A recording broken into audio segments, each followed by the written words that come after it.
வணக்கம். தொடர்ந்து சமூக வலைத்தளங்கள்லையும் செய்திகள்லையும் பார்த்தீங்கன்னா, காங்கிரஸ் கட்சியினுடைய வேட்பாளர் பட்டியல் ஏன் நிலையாதுன்னு ஒரு கேள்வி இருக்கு. காங்கிரஸ் கட்சியை பொறுத்தமட்டிலும் காங்கிரஸ் கட்சியில் 3 அடுக்கு முறை இருக்கிறது. தேர்வு செய்வதற்கான 3 அடுக்கு முறை. அதாவது மாநில தேர்தல் குழு, அது 30 பேர் கொண்ட குழு. அந்த குழு முதல்ல தொகுதிகள் நிர்ணயிக்கப்பட்டதுக்கு பின்னாடி 28ஆம் தேதின்னு நினைக்கிறேன், 30ஆம் தேதி அந்த குழு சந்தித்தது ஆன்லைன் வாயிலாக. 30 பேர் கொண்ட குழு. அதில் ஒவ்வொரு தொகுதிக்கும் 3லிருந்து 5 பேர் கொண்ட பட்டியல் தயாரிக்கப்பட்டது. அந்த பட்டியலுக்கு அப்புறம் அது ஸ்கிரீனிங் கமிட்டி என்று சொல்கின்ற 7 பேர் கொண்ட குழு, அதாவது மாநில தலைவர் மற்றும் சட்டமன்ற காங்கிரஸ் கமிட்டி தலைவர்கள் மற்றும் 4 டெல்லியில் இருந்து அமைக்கப்பட்டிருக்கிற மத்திய பார்வையாளர்கள், அவர்களுடைய விவாதத்துக்கு உட்பட்டது.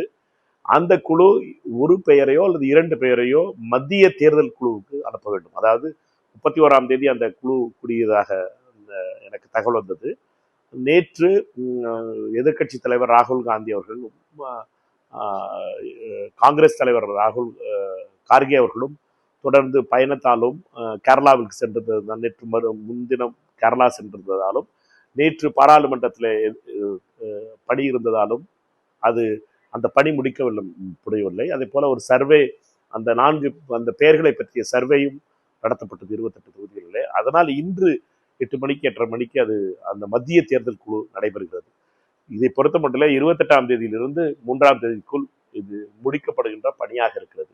இது நாம் இந்திய தேசிய காங்கிரஸை பொறுத்த மட்டும் இது ஒரு ஜனநாயக கட்சி. இது ஒன்றும் தனிநபர் கட்சி கிடையாது. எடுத்தவுடன் முடிவெடுத்து விட்டு அறிவித்து விடலாம் என்பது. இது அனைத்து விதங்களிலும் பல அடுக்குகளிலே விவாதிக்கப்படுகின்ற இது.